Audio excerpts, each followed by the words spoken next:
Today, we will be dissecting the MLB postseason bracket as we have reached a critical step. From here on out, every single series will be going to 7 games of a max. You need 4 to move on. As we finally head into the 2023 LCS. Whew, this is going to be a series. This isn't going to be like last year where, the one series starts the same way as the other one ends. In that year, the Yankees-Guardians series went the full distance. It went to the best of 5, and they had a rain delay, by which point the Philadelphia Phillies were already ready to take on the San Diego Padres. In this case, though, that's not the case, and a big part of it is, number one, no rain delays, or rain postponements. There was a rain delay in the divisional series. And number 2, no series went the full distance. It's actually been a pretty lackluster postseason so far. So far, not a single series has actually went the full distance. And last year wasn't that great either. There is hope in a championship series that maybe one of these series can go the full distance to 7 games. But as you can look through in this postseason bracket, we've never seen them go to the maximum amount of games. And the maximum amount of games, by the way, would be when the winning number is only one higher than the losing number. It's been 2 or higher in every case. The wild card round were all sweeps, divisional rounds. 2 of them were sweeps, 2 of them were 3-1 victories. And, I feel like this postseason could have been so much. We could have seen so many rematches. A 2008 World Series rematch was possible. A 1992 World Series rematch was possible. 2022 was possible.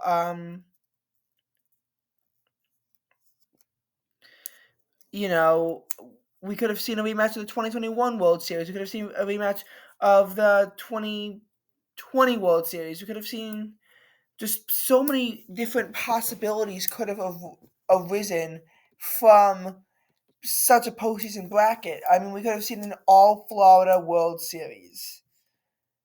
That would have been cool.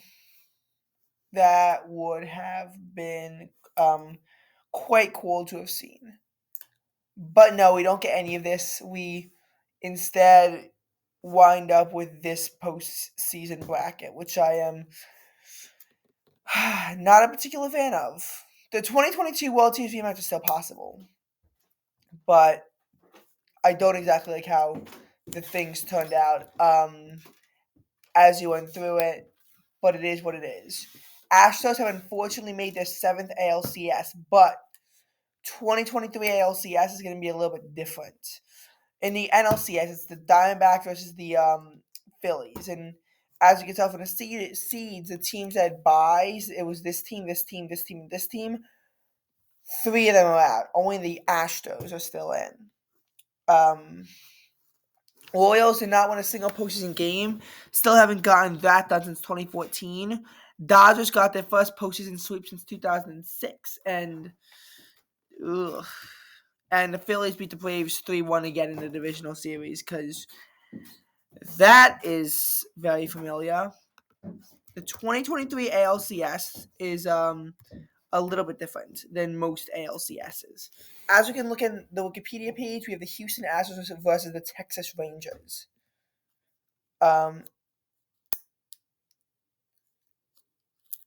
It's the first ever postseason meeting between 2 rivals in the same state. Now, I will say this: in most states, the 2 teams are in the same league. And back when it was Giants and Dodgers controlling the show in New York with the Yankees, it was just the World Series. Now, I'm not saying that it's impossible to get a championship series between 2 rivals. Like, you could have Dodgers Giants, Giants Padres, Dodgers Padres. You could have the Texas rivals, Astros and Rangers. You could have it between the Phillies and Pirates. But in a lot of cases, when you have 2 baseball teams from the same state, in a lot of cases, they're in different leagues, like the Reds and the Guardians, like the Marlins and the Rays, like the Mets and the Yankees, where they can only meet in the postseason and the World Series. And the Mets and the Yankees did meet back in 2000. Cubs and White Sox, they met back in 1906. Um, so, you know. So the first championship series will be played in one state, except for the 2020 neutral site ones. Now, Rangers and Astros are also in the same division. It's been 2011 the last time we saw a championship series between two division rivals. And a big part of that has to do with the fact that um, back then, division rivals could not meet in the divisional series, and there was no wild card series. Now they can meet so early. So that's a big reason why now they're allowed to do that. The Astros had the head-to-head tiebreaker of 9-4. Um, it's their first ALCS since 2011, as a matter of fact. Also, it's the first time since 2011 that an AL East team will not be featured.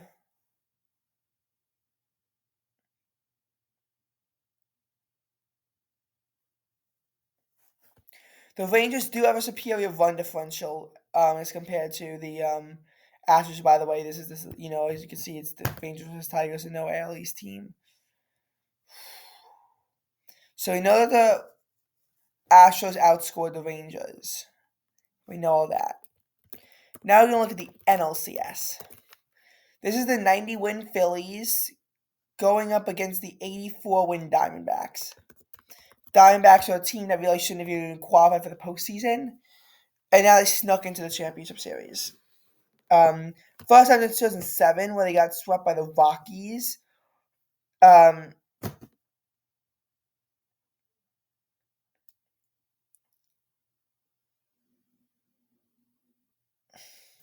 Philadelphia did go 4-3 against Arizona. They didn't meet since June though, so it's kind of a little bit hard to tell.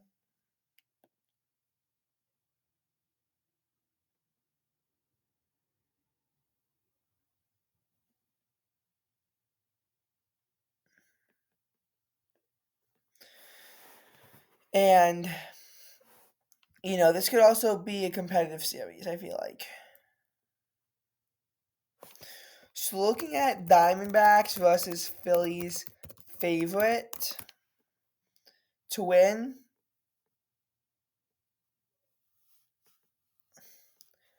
And as of now, the Phillies are the favorite over the Diamondbacks. Looking at Astros versus Rangers favorite.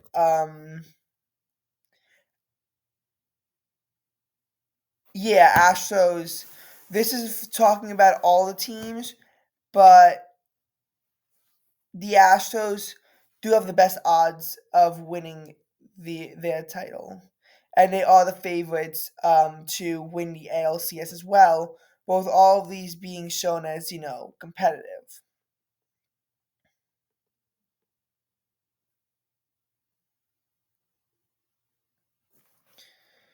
Now, here's the thing about the 2023 World Series that I want to get into.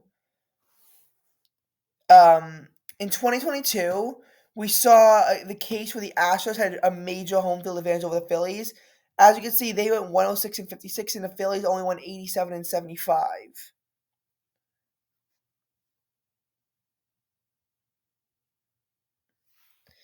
However, this year, should the Astros and Phillies meet again, the Astros are the favorites to win.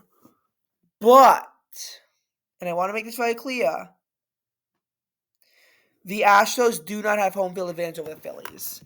Why is that the case? Because let's look at Astros versus Phillies 2023. The Phillies won on the 28th and the 29th, while the Astros won on the 30th. Phillies have home field advantage over them. That's actually why their 90th win over the Mets, while I initially thought it had no purpose, was very critical. However, it doesn't matter for the Rangers. If the Rangers play the Phillies in 2023,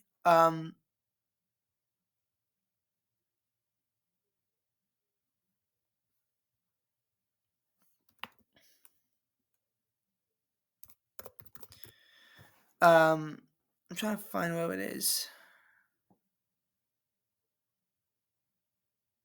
It was at the start of the series. Yeah, you can already see how they from just this how they lost the series is they lost two of those games against the Phillies. So Rangers, if they make it past the ALCS, will be guaranteed to have home field advantage. And I know it's weird that the Astros have home field advantage over the Rangers in the ALCS, and the Rangers are the ones who are guaranteed.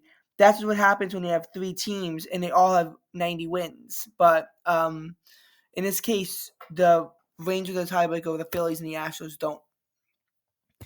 Should the Diamondbacks make the World Series, the other team will automatically have the home field advantage because the Diamondbacks only had, again, 84 wins.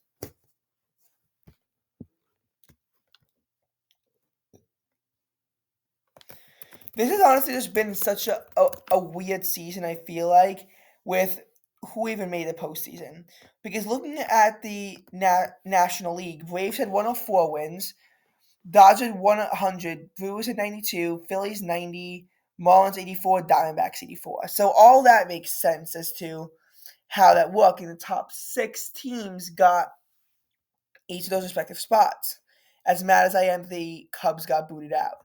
In the American League, though, you have the Orioles at 101 wins, and they get the 1 seed, obviously. Rays at 99, they're stuck in the 4 seed, while the Astros get the 2 seed with 90 wins, even though they're only the third best team.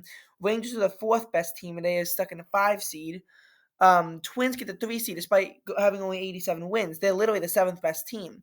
Blue Jays are the 5th best team and they have 89 wins, and the 6th best team is the Seattle Mariners gets kicked out with 88 wins, one less than the Twins. That being said, so you could make the argument that the Twins shouldn't have even been in the postseason in the first place. But now I want to compare it between leagues. And last year, I feel like with there only being, 87 and an 86 difference, it wasn't really a significant difference as to who made it, so I didn't feel like discussing it, but 88 was not enough to make the postseason in the American League. But 84 was enough to make the postseason in the National League. And I feel like that's more stark than last year, where the 86 win Rays were able to make it in the American League, and the 86 win Brewers were not able to make it in the National League. Because that's just like a tiny thing. And had that gone into a tiebreaker, it's hard to say who would have won it. I mean, I could just look at the head to head, but back then you weren't guaranteed to play in a head to head. This is something that's a lot more stark, I feel like. If we compare the best teams in baseball, so the Braves at 104 wins, Orioles at 101, Dodgers are at 100, Rays are at 99, so they're the 4th best team in all of baseball. The 5th best team in all of baseball, we flip back to the National League, is the Brewers at 92 wins. Sorting it out, this crazy Astros, Rangers, Phillies mess, for 6, 7, 8, they all have 90 wins. It's a mess, to be honest. And that's 6 through 8. The 6 through 8 teams. Blue Jays would be at 9th with 89 wins. Mariners are 10th at 88. The Twins are still in 11th place with their 87 wins. Now, there's no team with 86 wins. There's no team with 85 wins. It would come down to that weird Marlins versus Diamondbacks tiebreak of who's the 12th best team. So, I mean, it's kind of sad in a way that we had only 11 teams this year finish with above 84 wins. But it's just an awkward season we had this year with so many teams hovering at the 500 mark. I mean, Cubs were 83 and 79. They collapsed to make it out of the postseason. Reds also kind of had a bit of a collapse at the end there. They missed out going 82 and 80. Padres also in 82-80. Despite a resurgence in September, they still had a hard time throughout the season. Yankees won 82 and 80. And, no team had exactly 81 or 80 wins or 79, I don't think. Actually, no, the Giants had 79 wins. But we just had so many teams hover right around the 500 mark. So, honestly, this season itself has been disappointing, not just as a Cubs fan. And I just really hope 2024 gives us better results because this is depressing.